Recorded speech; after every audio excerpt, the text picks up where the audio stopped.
Ang tanging liwanag sa malamig na silid ay nagmumula sa 8 monitor na nakahanay sa kanyang harapan. Bawat isa ay nagpapakita ng iba't ibang anggulo ng kanyang sariling pamamahay. Ang sala, ang kusina, ang hardin, at ang pinakamahalaga sa lahat, ang silid ng kanyang anak. Para sa iba, ito ay isang kahibangan, isang obsesyon.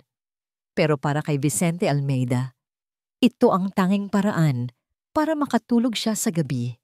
Ito ang presyo ng kapayapaan ng isang taong minsan ng pinagtaksilan. Isang mabilis na pagpindot sa mouse at ang monitor sa gitna ay lumaki. Nakatuon ito ngayon sa kwarto ni Pedro, ang kanyang 5 taong gulang na anak. Naroon ang bata, nakaupo sa kama, masayang nakikinig sa isang kwento. At sa tabi nito, ang bagong dahilan ng kanyang walang katapusang pagbabantay. Si Camila Santos, ang bago niyang yaya. Napaka-inosente ng kanyang mukha. Mahinahon ang kanyang mga mata at mayroong isang banayad na ngiti sa kanyang mga labi habang binabasa niya ang libro. Masyadong perpekto, masyadong mahirap paniwalaan, hindi na siya magpapaloko. Isang alaala ang biglang sumalakay sa kanyang isipan. Kasing talim ng bubog, ang mukha ni Isabela, ang kanyang dating asawa.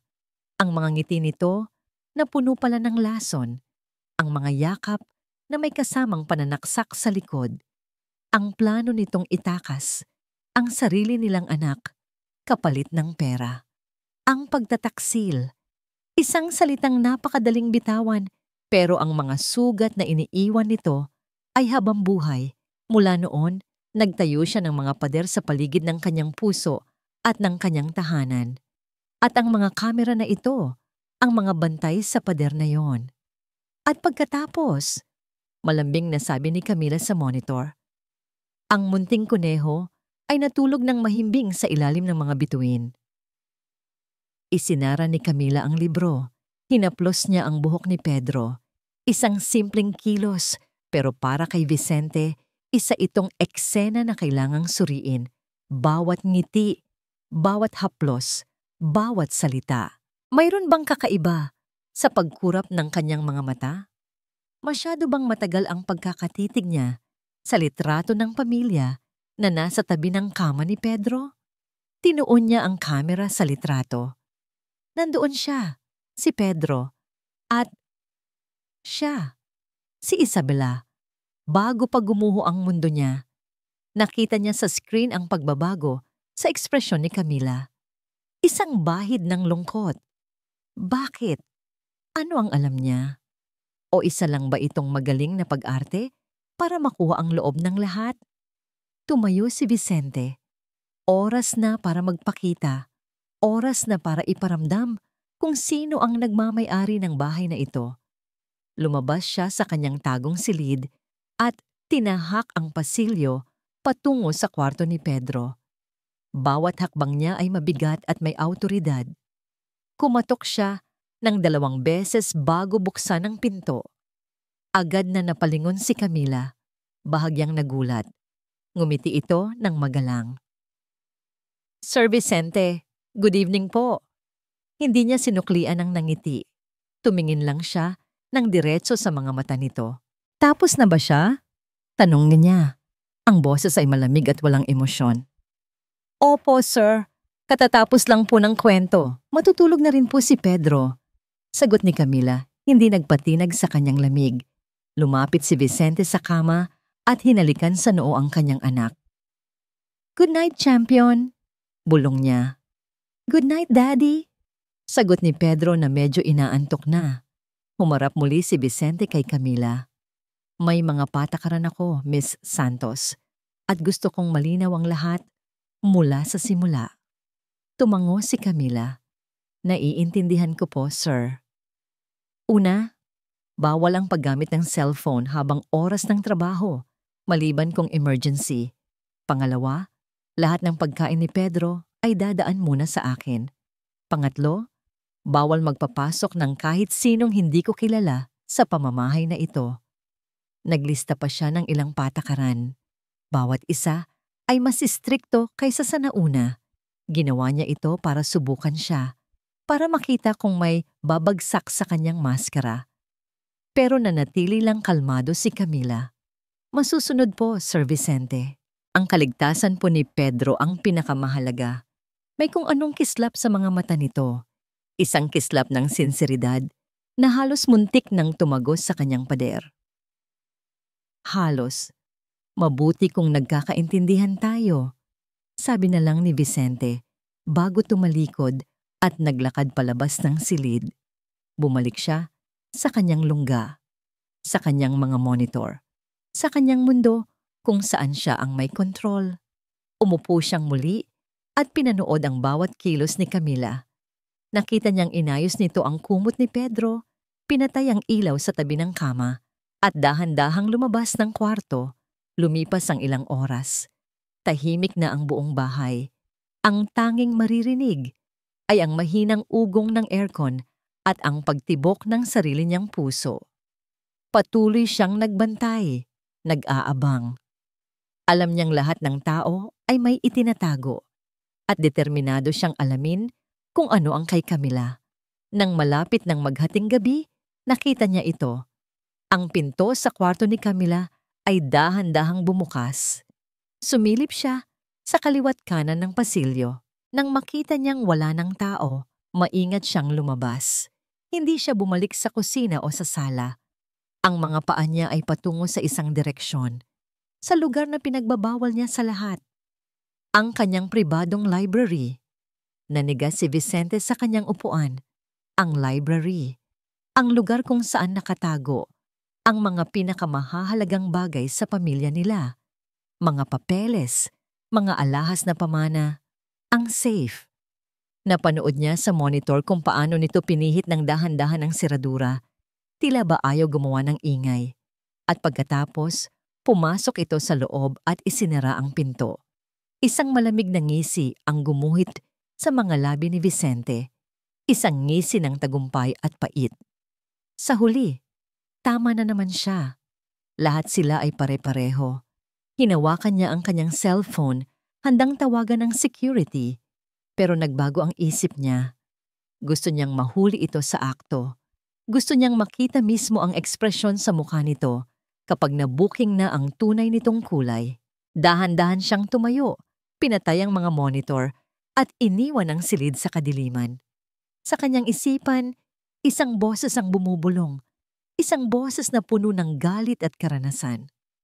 Huli ka! Nang masiguro ni Camila na mahimbing na ang tulog ni Pedro, dahan-dahan siyang tumayo at naglakad palabas ng silid. Isinara niya ang pinto ng walang kaluskos. Sa malawak na pasilyo ng mansyon ng mga Almeida, ang tanging naririnig niya ay ang pagpintig ng sarili niyang puso. Ang bahay na ito ay napakalaki at napakatahimik. Isang katahimikan na hindi nagbibigay ng kapayapaan, kundi ng pakiramdam na palagi kang pinagmamasdan, lalo na ng mga mata ng amo niyang si Sir Vicente. Ramdam niya ang bigat ng bawat titig nito, ang lamig ng bawat salita. Para siyang isang pyesa ng chess na sinusuri ng mabuti, hinihintay lang na magkamali ng isang galaw. Ngunit hindi siya pwedeng magkamali. Masyadong malaki ang nakataya. Masakit isipin, pero naiintindihan niya kung saan nanggagaling ang pagdududa ni Sir Vicente.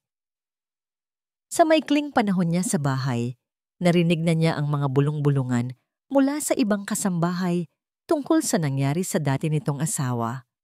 Isang sugat na malinaw na hindi pa naghihilom sa puso ng amo niya. Kaninang hapon, lalong tumindi ang kanyang pakiramdam na wala siyang lugar dito. Nag-cruise ang landas nila ni Ma'am Brenda, ang pinsan daw ng yumaong asawa ni Sir Vicente. Ikaw pala yung bago, sabi nito. Sinusuri siya mula ulo hanggang paa na para bang isa siyang maruming basahan. Mag-ingat ka sa mga kilos mo. Marami nang sumubok na makuha ang tiwala ni Kuya Vicente para lang sa pera. Huwag mo nang dagdagan. Ang mga salitang yon ay tumusok sa kanyang puso. Gusto niyang sumagot, ipagtanggol ang sarili. Pero pinili niyang manahimik at tumango na lang. Hindi nila alam ang tunay na dahilan kung bakit siya narito. Pumasok siya sa kanyang maliit na silid at umupo sa gilid ng kama. Nang kinuha niya ang kanyang pitaka at mula sa isang lihim na bulsa, inilabas niya ang isang luma at medyo kinakalawang ng medalyon na nakasabit sa isang kupas na kwintas. Binuksan niya ito. Sa isang panig ay ang maliit na litrato ng isang lalaking hindi niya personal na nakilala. Pero ang muka ay pamilyar na sa kanya, ang ama ni Sir Vicente. Sa kabilang panig, ang kanyang mahal na ina. Hinaplos niya ang medalyon at bumalik ang lahat ng alaala. Ang mga kwento ng kanyang ina na tungkol sa kabutihan ng dati nitong amo, ang taong nagligtas sa buhay niya nang magkasakit siya ng malubha. Ang utang na loob na hindi nabayaran. Balang araw, Camila, sabi ng nanay niya bago ito pumanaw. Kung may pagkakataon ka, suklian mo ang kabutihan nila. Iyon ang unang pangako. At ang pangalawa, ang pangako na binitiwan niya sa isang babaeng nasa bingit ng kamatayan sa isang kwarto ng ospital kung saan sila nagkasabay. Ang ina ni Pedro, bantayan mo ang anak ko, sabi nito sa kanya. Ang mga mata ay puno ng luha at pagsisisi. Huwag mo siyang pababayaan. Inay, bulong ni Camila sa hangin. At sa inyo po, ma'am, tutuparin ko ang pangako ko. Ibinabalik na sana niya ang medalyon nang marinig niya ito. Isang mahina, halos hindi mapansing pag-ubo mula sa baby monitor na nasa tabi niya. Napatigil si Camila. Tumahimik siya at nakinig ng mabuti. Wala nang kasunod. Baka isang simpleng ubo lang yon, ngunit hindi mapakali ang kanyang dibdib. Kaninang hapon, napansin niyang medyo hirap huminga si Pedro pagkatapos nilang maglaro sa hardin. Bigla niyang naalala ang sinabi ng isa sa mga matatandang kasambahay. Mahilig daw magbasa ng mga librong medical ang yumaong ama ni Sir Vicente. Ang koleksyon nito ay nasa pribadong library. Alam niya ang patakaran, bawal pumasok doon. Pero paano kung may asthma si Pedro? Kailangan niyang malaman kahit ang mga pangunahing sintomas lang. Ang kalusugan ng bata ay mas mahalaga kaysa sa anumang patakaran. Dahan-dahan siyang tumayo. Ito na ang pinakamalaking pagkakamali na gagawin niya. Ang pagsuway sa pinakabawal na utos. Sumilip siya sa pasilyo. Walang tao.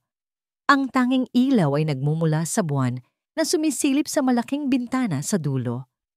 Bawat hakbang niya sa makintab na sahig ay parang isang malakas na dagundong sa kanyang tenga. Nang marating niya ang pinto ng library, huminga siya ng malalim. Pinihit niya ang seradura ng sobrang bagal at nagdasal na sana ay hindi ito tumunog. Bumukas ang pinto. Pumasok siya sa isang mundo ng karunungan at katahimikan. Ang amoy ng mga lumang libro at mamahaling kahoy ay sumalubong sa kanya. Hindi niya pinansin ang mga painting sa dingding o ang mga antigong palamuti. Ang kanyang mga mata ay naghahanap lang ng isang bagay. Nakita niya ito sa isang sulok, isang buong estante na puno ng mga librong pangmedisina. Maingat siyang lumapit at hinanap ang anumang may kinalaman sa paghinga. Nakakita siya ng isa. Respiratory ailments in children. Tamang-tama. Hinila niya ang makapal na libro at mabilis na binuklat ang mga pahina. Hinanap niya ang kabanata tungkol sa hika o asthma. Sa wakas, nakita niya. Binasa niya ang mga sintomas, ang mga dapat gawin, ang mga dapat iwasan. Isang pakiramdam ng ginhawa ang bumalot sa kanya. Ngayon, alam na niya kung ano ang babantayan. Isasara na sana niya ang libro ng click. Ang tunog ng pagbukas ng pinto sa kanyang likuran. Nanigas si Camila. Ang kanyang dugo ay tila nagyelo sa kanyang mga ugat. Dahan-dahan siyang lumingon. Nakatayo roon si Sir Vicente, isang madilim na anino laban sa liwanag ng pasilyo. Ang kanyang mukha ay hindi mabasa, ngunit ang kanyang mga mata ay nagliliyab sa isang bagay na kilalang-kilala ni Camila. Hinala. Pagkasuklam, binuksan nito ang bibig at ang boses na lumabas ay kasing talim ng yelo. Anong ginagawa mo rito? Nakatayo lang si Vicente sa may pintuan. Pinapanood ang bawat pagbabago sa ekspresyon ni Camila. Ang pagkagulat, ang pamumutla ng kanyang mukha, at higit sa lahat, ang takot sa kanyang mga mata. Ito na yon, ang sandaling laging dumarating, ang sandali kung kailan nahuhuli ang tunay na kulay. Nagtanong ako, ulit ni Vicente. Ang bawat salita ay mabagal at may diin. Anong ginagawa mo rito? Nakita niya kung paano nanginginig ang mga kamay ni Camila habang hawak nito ang makapal na libro. Yumuko ito ng bahagya, hindi makatingin ng diretso sa kanya. Sir, pasensya na po. Alam ko pong bawal dito. Pero? Tanong niya. Unti-unting lumalakad papalapit na parang isang mangangasong papalapit sa kanyang huli. Itinaas ni Camila ang libro na para bang isa itong kalasag. Narinig ko po kasing umubo si Pedro sa monitor. Kanina pa po sa hardin, napansin kong medyo hirap siyang huminga. Nag-alala lang po ako, sir. Baka po may hika siya. Gusto ko lang pong malaman kung ano ang mga sintomas. Napahinto si Vicente. Hika? Isang palusot. Isang napakagandang palusot. At naisip mo, sa lahat ng lugar, na dito ka maghahanap ng sagot sa kalagitnaan ng gabi? Oo po, sir. Narinig ko po sa mga kasambahay na mahilig daw po sa mga librong medikal ang ama ninyo. Sabi ni Camila, ang boses ay nanginginig pa rin, ngunit may bahid na ng katatagan. Hindi ko po intensyon na manghimasok. Nag-aalala lang po talaga ako para kay Pedro. Tinitigan niya ito ng matagal. Hinahanap ang kahit anong senyales ng pagsisinungaling, pero wala siyang makita. Ang tanging nakikita niya ay purong pag-aalala sa mga mata nito. Nakakainis, nakakalito. Akin na yan, sabi niya. Kinuha ang libro mula sa mga kamay nito. Tinignan niya ang pamagat. Tiningnan niya ang pahinang nakabuklat. Tungkol nga sa asthma. Pero hindi pa rin siya kumbinsido. Isang magaling na pag-arte. Halika, sumunod ka sa akin. Utos niya, bago tumalikod at naglakad pabalik sa kwarto ni Pedro. Sumunod naman si Camila sa likuran niya. Ang mga yapak ay halos hindi marinig. Pagdating nila sa silid, natutulog pa rin ng mahimbing ang bata. Tahimik ang lahat. Lumingon si Vicente kay Camila, handa nang ibato ang kanyang huling akusasyon. Tignan mo, mahimbing siyang natutulog. Walang problema. Siguro, guni-guni mo lang ang lahat. Pakiusap, sir, bulong ni Camila. Makinig po kayong mabuti. Itinikom ni Vicente ang kanyang bibig. Inilapit niya ang kanyang sarili sa kama at pinakinggan ang paghinga ng anak. Sa una, wala siyang marinig na kakaiba. Pero habang tumatagal, sa pagitan ng bawat paghinga, mayroon ngang isang mahinang-mahinang tunog, isang sipol, isang wheezing. Nanlaki ang mga mata ni Vicente. Tama si Camila. Habang nakikinig sila, biglang umubo si Pedro sa kanyang pagtulog. Nagsimula itong gumalaw na tila hindi komportable. Dito na nagsimulang magpanik si Vicente. Ang alaala ng mga gabi sa ospital noong sanggol pa lang si Pedro ay biglang bumalik. Gisingin ko ba siya? Tatawag ba ako ng doktor? Nag-aalalang tanong niya. Pero bago pa siya makakilos, lumapit na si Camila sa kama. Kalmado, mahinahon. Wag po, sir.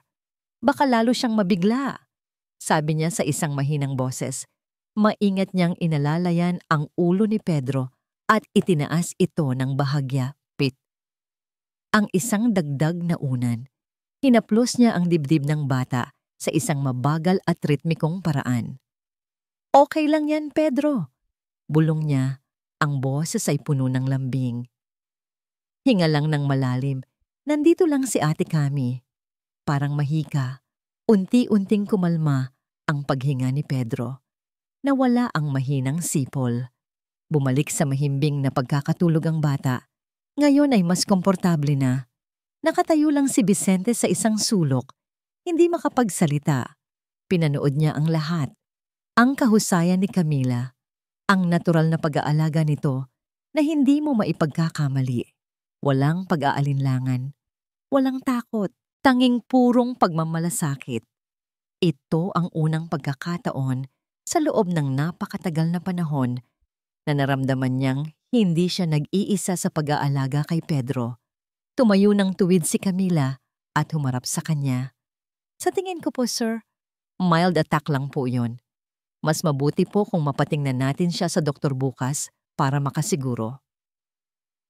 Hindi alam ni Vicente kung ano ang sasabihin. Ang lahat ng hinala at galit na binuo niya kanina ay biglang naglaho, napalitan ng isang pakiramdam na hindi niya inaasahan. Hiya. At pasasalamat. Napabuntong hininga siya. Salamat, sabi niya. Simple, tahimik. Pero ito na marahil ang pinakasinserong salitang binitawan niya sa loob ng isang taon. Nakita niya ang bahagyang pagkagulat sa mga mata ni Camila na sinundan ng isang maliit at magalang na tango. Walang nagsalita pagkatapos noon. Bumalik na si Camila sa kanyang silid at si Vicente ay bumalik sa kanyang lungga. Umupo siyang muli sa harap ng mga monitor. Ngunit sa pagkakataong ito, iba na ang kanyang pananaw. Inulit niya ang mga recording mula kaninang umaga. Ang pagbabasa ng kwento, ang pag-awit ng lalabay, ang mga ngiti na dati tinitignan niya bilang peke, ngayon ay nakikita niya bilang totoo. Ang mga haplos na dati, akala niya ay pagkukunwari, ngayon ay nararamdaman niya ang init. Isang bitak, isang maliit na bitak ang nagsimulang mabuo sa makapal na pader na itinayo niya sa paligid ng kanyang puso. Nasa kalagitnaan siya ng kanyang pag-iisip nang biglang mag-ring ang kanyang telepono. Isang tingin sa screen. Si Brenda. Sinagot niya ito. Hello? Kuya Vicente, gising ka pa pala. Sabi ng boses sa kabilang linya. Tila nag-aalala. Pasensya na sa abala. Pero hindi kasi ako mapakali. Kuya Vicente, mag-ingat ka sa babaeng yan. May narinig ako tungkol sa kanya na hindi mo magugustuhan. Biglang nanumbalik ang lamig sa buong katawan ni Vicente. Ang mali. Kinabukasan, naramdaman ni Camila ang isang bahagyang pagbabago sa hangin. Hindi na kasing bigat ng dati ang bawat paghinga niya sa loob ng mansyon. Nang magsalubong sila ni Sir Vicente sa pasilyo habang papunta ito sa trabaho, sa unang pagkakataon, hindi lang isang malamig na tango ang isinukli nito sa kanyang pagbati. Isang maliit na ngiti ang sumilay sa mga labi ni Sir Vicente. Isang nangiting hindi umabot sa mga mata, pero isang nangiti pa rin.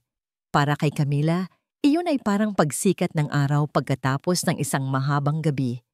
Dahil sa munting pag-asang yon, mas gumaan ang kanyang pakiramdam sa buong umaga. Naglaro sila ni Pedro sa hardin. Nagtanim sila ng mga bagong bulaklak. Ang tawa ng bata ay musika sa kanyang tenga. Habang pinapanood niya si Pedro na masayang nagdidilig, napangiti siya. Ito iyon. Ito ang dahilan kung bakit siya narito. Ang tuparin ang pangakong pangalagaan, ang kaligayahang ito. Ngunit ang munting kapayapaan ay hindi nagtagal. Isang pamilyar na kotse ang pumarada sa tapat ng mansyon. Bumaba mula rito si Ma'am Brenda. May dalang mga paper bag mula sa isang mamahaling department store.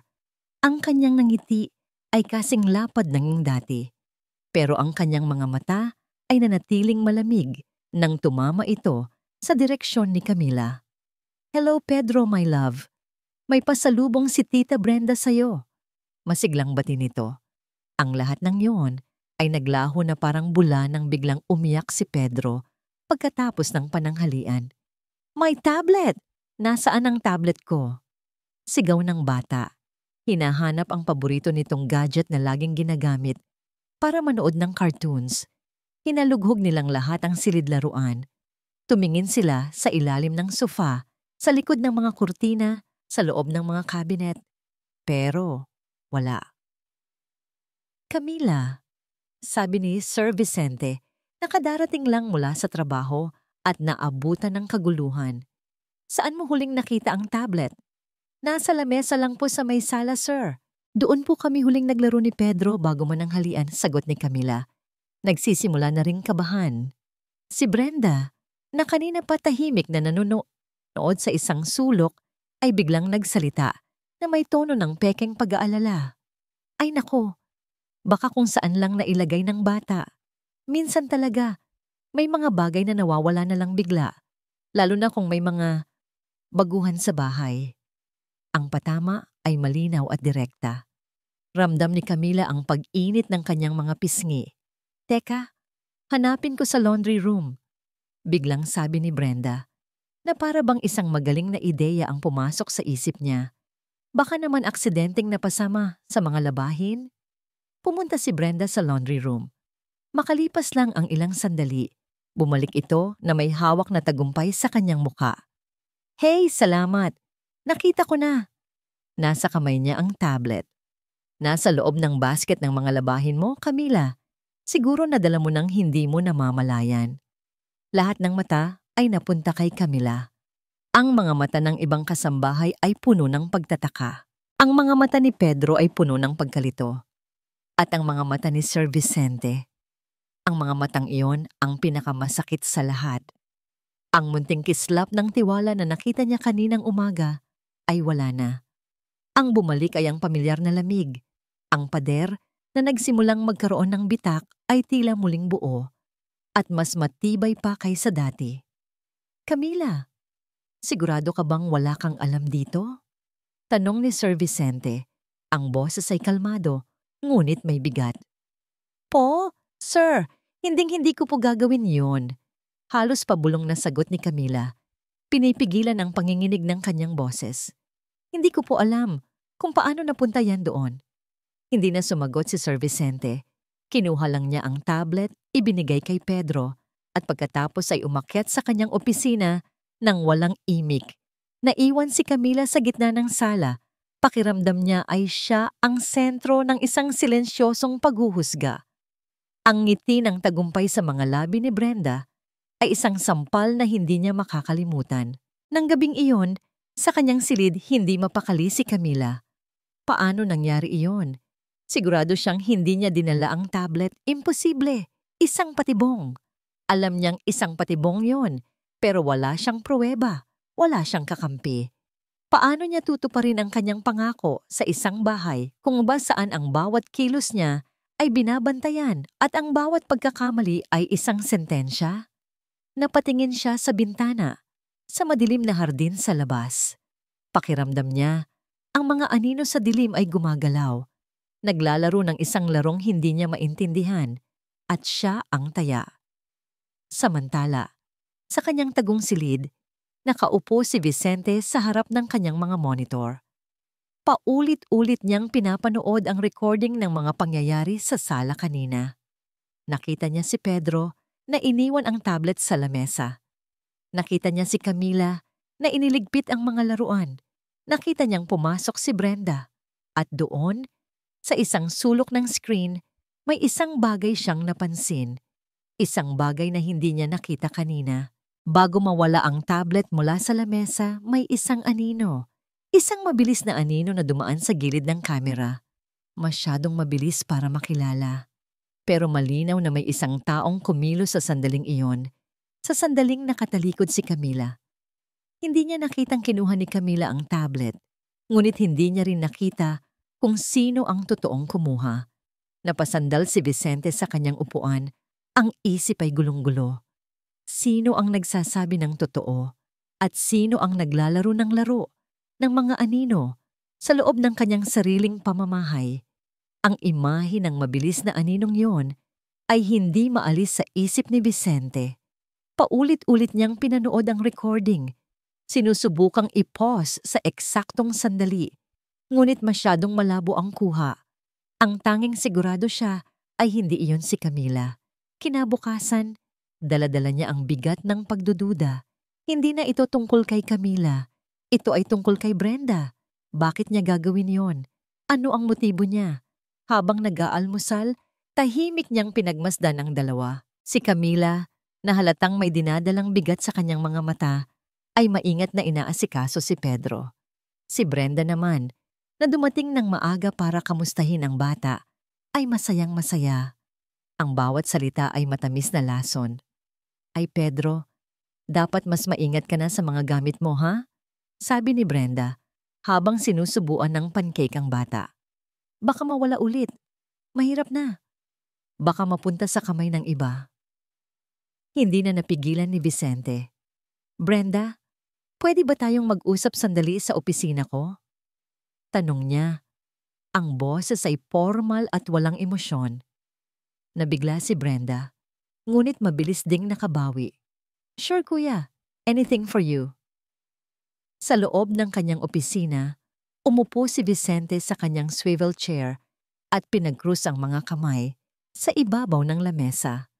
Kumusta ang buhay-buhay, Brenda? Okay naman kuya. Eto, sinusubukang mag-survive. Sagot nito na may kasamang tawa. Wala ka bang mga problema? Sa pera, marahil? Diretso niyang tanong. Nawala ang nangiti sa mukha ni Brenda. Bakit mo naman natanong, kuya? Nag-aalala lang ako. Sabi ni Vicente, tinititigan ito ng diretso sa mata. Bilang pamilya, wala akong problema, kuya. Maayos ang lahat. Mabilis nitong sagot. Umiiwas ng tingin. Hindi na nagpumilit pa si Vicente. Pero ang pag-iwas na yon ay sapat ng kumpirmasyon. Pagkaalis ni Brenda, may isang bagay siyang ginawa. Isang bagay na matagal na niyang hindi ginagawa. Tinawagan niya ang isang matalik na kaibigan na nagtatrabaho sa isang security and investigation agency. Marco, pre, pwede bang humingi ng pabor? Samantala, sa hardin, abala si Camila sa pag-aalaga kay Pedro. Para maibsan ang lungkot ng bata dahil sa insidente kahapon, naisip niyang maglaro sila sa bagong playground set na ipina-install ni Vicente. Mas mataas pa, Ate Cami. Itulak mo pa ako. Masayang sigaw ni Pedro mula sa duyan. Tumatawa si Camila habang tinutulak ng bahagya ang duyan. Sa mga sandaling tulad nito, nakakalimutan niya ang lahat ng bigat. Ang mahalaga lang ay ang tawa ng batang nasa harapan niya. Sa sobrang saya ni Pedro, naisipan nitong umakyat sa monkey bars. Kaya ko to, Ate Cami. Watch me. Dahan-dahan lang, Pedro. Paalala ni Camila, nakabantay sa ibaba. Ngunit sa isang maling paghakbang, isang madulas na paghawak, ang hindi inaasahan ay nangyari. Nadulas ang kamay ni Pedro. Napatili ang bata habang nahuhulog. Ang mundo ni Camila ay biglang bumagal. Walang oras para mag-isip. Ang tanging gumana ay ang kanyang instinct. Sumugod siya pasulong, hindi alintana ang sariling kaligtasan. Iniharang niya ang kanyang katawan. Ang pagbagsak ni Pedro ay hindi sa matigas na lupa, kundi sa malambot na yakap ni Camila. Isang malakas na tud ang narinig nang bumagsak sila pareho, pero si Camila ang sumalo ng buong bigat. Aray! Daing ni Camila. Naramdaman niya ang matalim na kirot sa kanyang siko at likod nang tumama ito sa lupa. Pero hindi niya iyon ininda. Ang una niyang ginawa ay suriin ang bata. Pedro, okay ka lang? May masakit ba sa'yo? Nag-aalala niyang tanong. Ang mga mata ay puno ng takot habang sinusuri ang bawat parte ng katawan ng bata. Umiiyak si Pedro, hindi dahil sa sakit, kundi dahil sa takot. Niyakap niya ng mahigpit si Camila. Ate Cami, I fell. Shh, okay lang. Ligtas ka. Nandito lang ako. Bulong ni Camila. Niyayakap pabalik ang bata. Hinahaplos ang likod nito para pakalmahin. Si Vicente, na nasa bintana ng kanyang opisina, at sakto namang tumingin sa hardin, ay nakita ang buong pangyayari. Sa isang iglap, ang puso niya ay tumigil sa pagtibok. Ang nakita lang niya ay ang pagkahulog ng kanyang anak. Tumakbo siya palabas, hindi na alintana, ang anumang tawag sa telepono o papeles sa lamesa. Ang tanging nasa isip niya ay si Pedro. Pagdating niya sa hardin, ang naabutan niya ay si Camila. Nakaupo sa damuhan, yakap-yakap ang kanyang umiiyak na anak. Nakita niya ang malaking galos sa siko ni Camila na nagsisimula ng dumugo. Anong nangyari? Sigaw niya. Ang boses ay puno ng panik. Sir, okay lang po si Pedro. Mabilis na sagot ni Camila. Ang boses ay nanginginig pa rin. Nadulas po siya pero nasalo ko po. Wala po siyang tama. Lumuhod si Vicente at mabilis na sinuri ang kanyang anak. Bukod sa ilang maliliit na dumi, wala ngang galos o anumang pinsala, si Pedro. Ang pag-iyak nito ay humupa na, napalitan ng mga hikbi habang nakayakap pa rin kay Camila. Nang makumpirma niyang ligtas ang kanyang anak, doon lang napunta ang kanyang atensyon sa babaeng sumalo rito. Nakita niya ang gasgas sa braso nito, ang dumi sa damit, at ang sakit na pilit tinatago sa kanyang mukha. Sa sandaling iyon, lahat ng hinala, lahat ng pagdududa, lahat ng pader na itinayo niya ay gumuho. Ang nakita niya ay hindi isang empleyado, hindi isang estranghero. Ang nakita niya ay isang taong handang masaktan para protektahan ang kanyang anak. Isang imahe ng dalisay na pag-aalaga na matagal na niyang hindi nasasaksihan. Tumayo ka, sabi niya. Ang boses ay mas mahinahon na ngayon. Inalalayan niya si Camila na makatayo kasama si Pedro. Dalhin natin siya sa loob, sabi ni Vicente. Kailangan nating gamutin niyang sugat mo. Sa loob ng malaking banyo, pinaupo ni Vicente si Camila sa isang upuan habang siya mismo ang kumuha ng first aid kit. Kinuha niya ang bulak at nilagyan ng gamot. This might sting a little, paalala niya bago idampi ang bulak sa sugat ni Camila. Napapikit ng bahagya si Camila sa hapdi pero hindi siya gumalaw. Tahimik lang siyang pinanood ang amo na maingat na nililinis ang kanyang sugat. Ang mga kamay nito, na dati tila malamig at nakakatakot, ngayon ay nagpapakita ng isang hindi inaasahang kalinga. Nang magtama ang kanilang mga kamay sa isang saglit, isang kuryente ang tila dumaloy sa kanilang dalawa. Mabilis na binawi ni Vicente ang kanyang kamay. Isang bahid ng pagkailang ang gumuhit sa kanyang mukha. Nag-iwas sila ng tingin at ang katahimikan ay napuno ng isang emosyon na hindi nila kayang pangalanan. Pagkatapos niyang lagyan ng band-aid ang sugat, tumayo na si Vicente. Magpahinga ka muna, ako na muna ang bahala kay Pedro. Bago pa man makasagot si Camila, biglang nagring ang telepono ni Vicente. Nakita niya ang pangalan ni Marco sa screen. Excuse me, sabi niya at lumabas sandali sa pasilyo para sagutin ang tawag. Pre, may update na ako sa'yo, sabi ni Marco sa kabilang linya. Ang boses ay seryoso. At hindi mo ito magugustuhan. What is it? Tanong ni Vicente. Ang puso niya ay biglang nagsimulang kumabog ng mabilis. Yang si Brenda, may malaki siyang utang sa kasino. Malaki talaga, Vicente. At base sa mga phone records na nakuha ko, may isang numero siyang madalas tawagan nitong mga nakaraang linggo. Kaninong numero? Nagkaroon ng sandaling katahimikan sa kabilang linya bago sumagot si Marco. Sa dati mong bayaw, pre. Sa lalaking kasama ni Isabela noon. Ma'am? Parang isang malakas na suntok sa sikmura ang narinig ni Vicente. Ang lahat ng hangin ay tila nawala sa kanyang mga baga. Ang nakaraan na pilit niyang kinakalimutan ay biglang bumalik. At ngayon, may koneksyon ito sa kasalukuyan. Isang taong may malaking utang. Isang taong may koneksyon sa taong minsan nang nagtangka sa kanyang anak. Ang lahat ng piraso ng palaisipan ay biglang nagkabit-kabit sa kanyang isipan. Ang nawawalang tablet. Ang mga patama kay Camila. Ang pekeng pag-aalala. Ibinaba niya ang telepono. Ang kanyang mga kamay ay nagkuyom sa galit. Isang malamig na galit. Mula sa kinatatayuan niya sa pasilyo, tumingin siya sa bintana na nakatanaw sa hardin. Nakita niya si Brenda, nakalalabas lang ng gate, naglalakad patungo sa kanyang kotse. At mula sa loob ng bahay, nakita niya si Camila na nag-aalalang sumisilip sa kalagayan ni Pedro. Dalawang babae, isang anino at isang liwanag.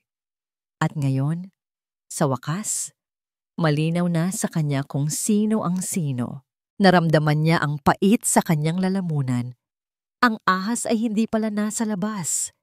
Ito ay nasa loob mismo ng kanyang pamamahay, naghihintay lang ng tamang oras para manuklaw. Naramdaman ni Brenda na nagbabago ang ihip ng hangin.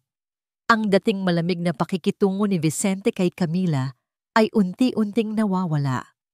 At ang mga tanong ni Vicente tungkol sa pera, kaninang umaga, ay isang malinaw na babala. Alam niyang nauubusan na siya ng oras. Kailangan niyang gumawa ng isang bagay na sigurado. Isang bagay na hindi na kayang palusutan pa ni Camila. Isang bagay na tuluyan ng sisira sa tiwalang nagsisimula pa lang mabuo. Habang nagpapagaling si Camila ng kanyang sugat sa silid nito at si Vicente naman ay nasa opisina kasama si Pedro, nakita ni Brenda ang kanyang pagkakataon. Walang nakatingin, walang nakabantay. Dahan-dahan siyang umakyat sa master's bedroom, ang silid na dati pag-aari ni Isabela. Alam niya ang bawat sulok ng kwartong yon. Binuksan niya ang isang lumang jewelry box na gawa sa kahoy na nara. Sa loob nito, sa ilalim ng mga makabagong alahas, ay may isang maliit na sisidlan. Kinuha niya mula roon ang isang bagay na napakahalaga, isang antigong diamond brooch. Pamana pa ito mula sa lola ni Vicente. Ang halaga nito ay hindi matatawaran, hindi lang sa pera, kundi sa kasaysayan ng pamilya. Hawak ang brooch, maingat siyang naglakad patungo sa silid ni Camila. Nakabukas ng bahagya ang pinto. Sumilip siya at nakitang nakahiga si Camila, marahil ay iniinda pa ang sakit ng kanyang likod. Nang makasiguro siyang mahimbing ang idlip nito, pumasok siya ng walang ingay. Ang puso niya ay kumakabog sa kaba at pananabik. Kinuha niya ang luma at simpleng handbag ni Camila na nakasabit sa likod ng pinto. Binuksan niya ito at walang pag-aalinlangang inilagay ang kumikinang na brooch sa loob, sa ilalim ng pitaka at suklay. Pagkatapos, lumabas siya na parang walang nangyari. Bumalik siya sa sala, huminga ng malalim at inihanda ang sarili para sa pinakamagaling na pag-arte ng kanyang buhay. Tulong! Tulong! Sigaw niya, ang boses ay puno ng pagkataranta at pag-iyak. Nawawala! Nawawala ang brooch ni Lola! Agad na bumaba si Vicente mula sa opisina. Kasunod ang ilang kasambahay na naalarma sa sigaw. Anong nangyayari, Brenda? Kuya Vicente, ang brooch! Yung pamana pa sa'yo.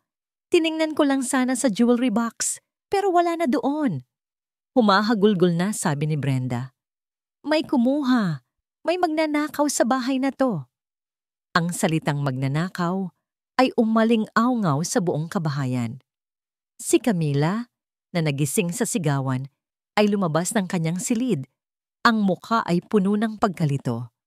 Ano pong nangyayari? Sa sandaling makita siya ni Brenda, agad itong itinuro ng daliri. Siya! Siya ang kumuha! Sino pa ba? Siya lang ang bago dito. Kanina, nakita ko siyang umaakyat malapit sa kwarto mo, kuya.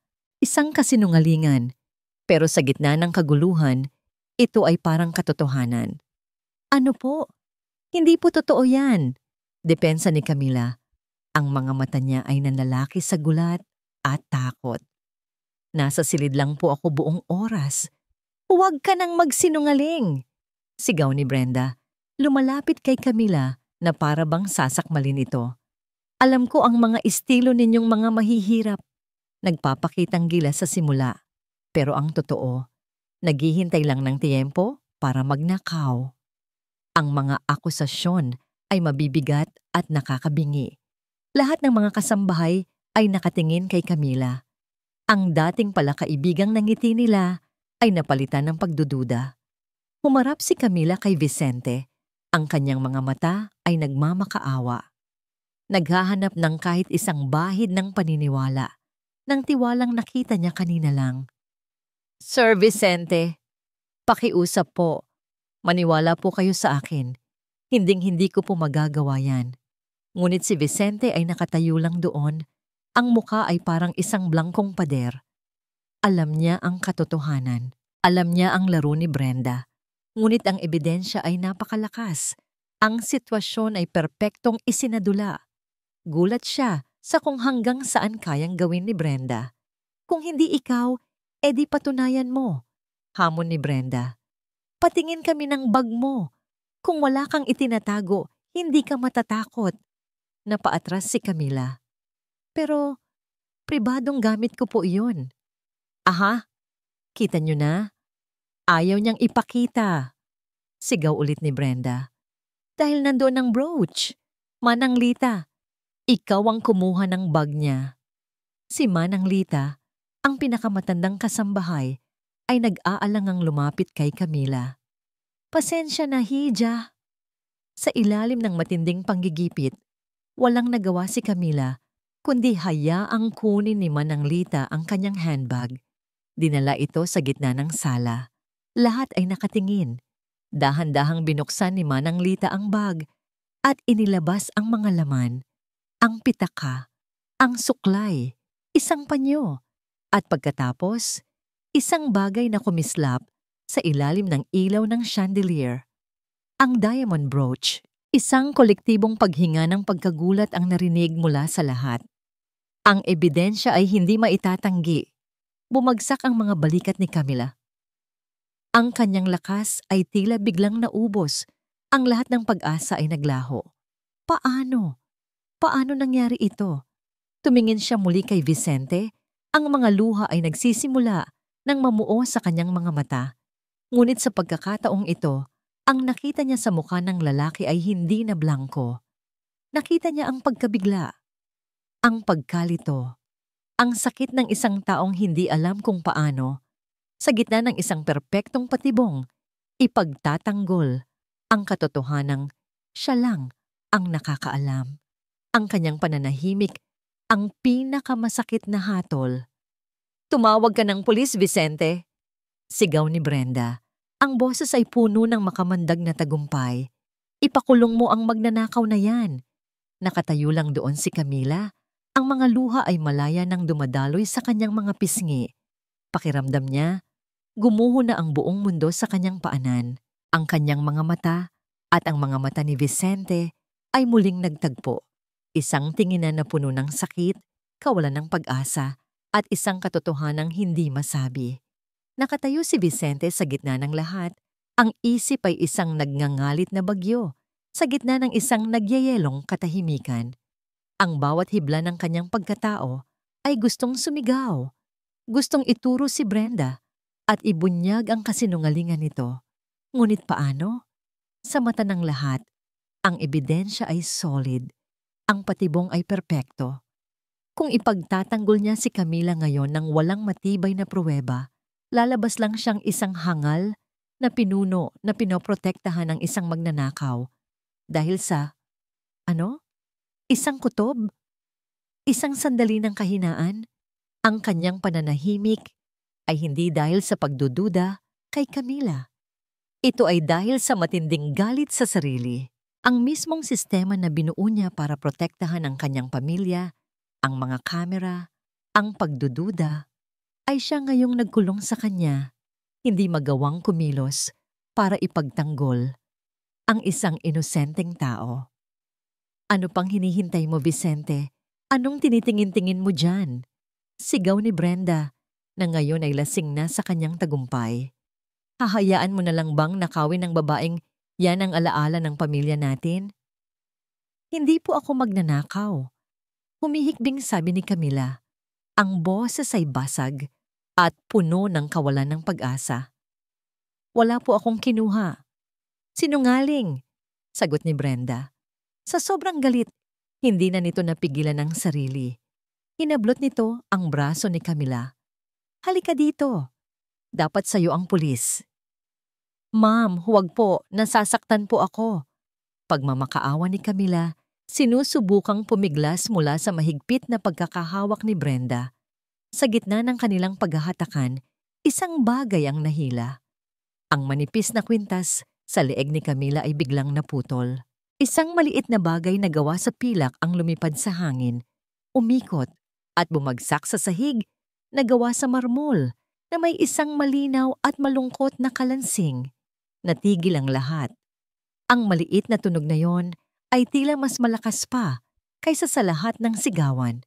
Lahat ng mata, kasama na ang kay Vicente, ay napunta sa kumikinang na bagay sa sahig. Isang medalyon, luma at medyo kupas na. Bago pa man may ibang makakilos, halos automatikong yumuko si Vicente at pinulot ito. Malamig ito sa kanyang palad.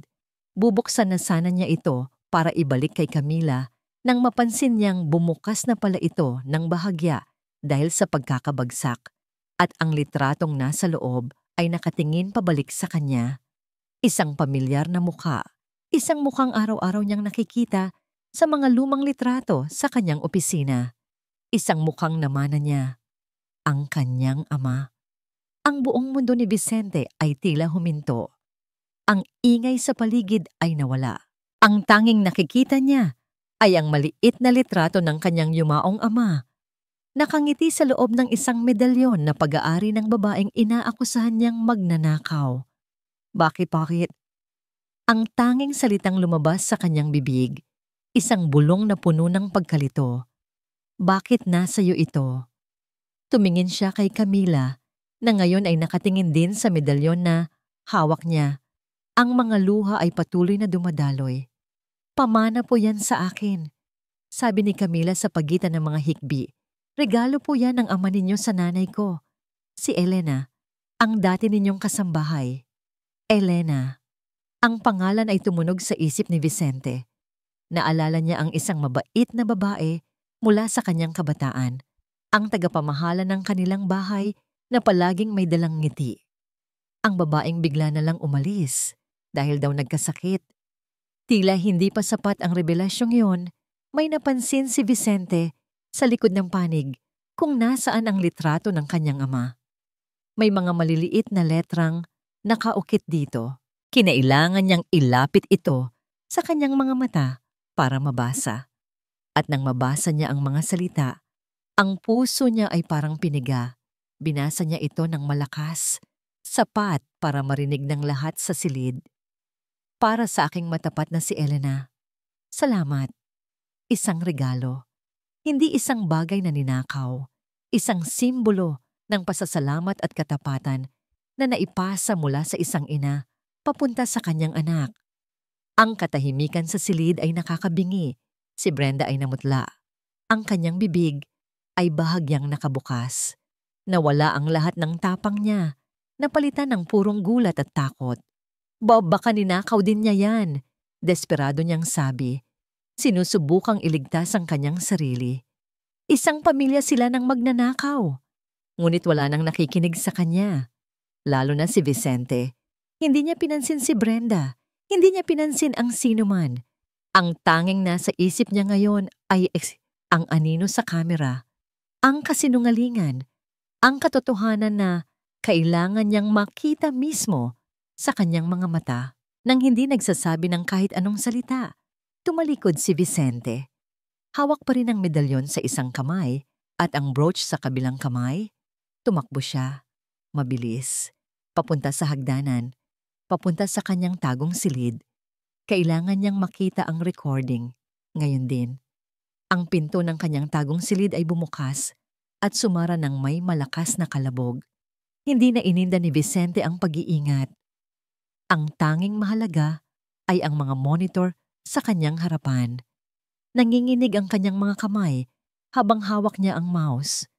Ang puso niya ay dumadagundong sa kanyang dibdib. Isang halo ng galit, pagsisisi, at isang desperadong pangangailangan na makumpirma ang lahat. Show me the truth, bulong niya sa sarili. Mabilis niyang hinanap ang mga security recording mula kaninang hapon. Pinili niya ang mga kamera na nakatutok sa pasilyo ng ikalawang palapag, malapit sa master's bedroom at sa silid ni Camila. Pinabilis niya ang playback. Nakita niya ang sarili na pumasok sa opisina. Nakita niya si Camila na pumasok sa kanyang silid para magpahinga. Lahat ay normal. At pagkatapos, nakita niya ito. Ang pinto ng silid ni Vicente ay bahagyang bumukas. Sumilip si Brenda sa labas. Nang makita niyang walang tao, dahan-dahan siyang lumabas at naglakad, hindi papaba ng hagdan, kundi papunta sa direksyon ng silid ni Camila. Nag-zoom in si Vicente. Hininaan niya ang playback speed. Nakita niya ng buong linaw ang bawat galaw. Ang pagbukas ni Brenda sa pinto ng silid ni Camila. Ang pagpasok nito sa loob. At pagkalipas ng ilang segundo, ang paglabas nito na may ngiti ng tagumpay sa kanyang mga labi bago bumaba ng hagdan para simulan ang kanyang palabas. Hindi pa siya nakontento. Binalikan niya ang recording mula sa camera sa loob ng master's bedroom, ang nag-iisang camera na hindi niya ipinag-utos na i-install, kundi isang lumang security feature na ng bahay. Nakalimutan na niya na gumagana pa pala ito. Doon, nakita niya ang lahat. Ang pagpasok ni Brenda, ang pagbukas ng jewelry box, ang pagkuha sa diamond brooch. Walang duda, walang tanong. Ang ebidensya ay solid, absoluto. Napayuko si Vicente, ipinatong ang kanyang mga siko sa lamesa at isinubsob ang mukha sa kanyang mga palad. Isang malakas, nanginginig na paghinga ang kumawala mula sa kanya. Isang tawa na puno ng sakit at pait, ang lumabas sa kanyang bibig. Ang buong panahon, ang kalaban ay nasa tabi niya. Ang lason ay nasa loob ng kanyang tahanan. Dahan-dahang sinisira ang lahat. Ginagamit ang sarili niyang mga sugat laban sa kanya. At siya, sa kanyang pagkabulag sa nakaraan, ay halos isinakripisyo ang isang inosenteng tao. Isang inosenteng tao na ang ina ay minsan nang pinaglingkuran ang kanyang pamilya ng may buong katapatan. Samamantala, sa ibaba, ang tensyon ay nabalot ng isang kakaibang katahimikan. Si Brenda ay hindi mapakali. Ang mga kasambahay ay nagbubulungan at si Camila ay nakaupo lang sa isang sulok, yakap-yakap ang sarili habang si Manang Lita ay marahang hinihimas ang kanyang likod.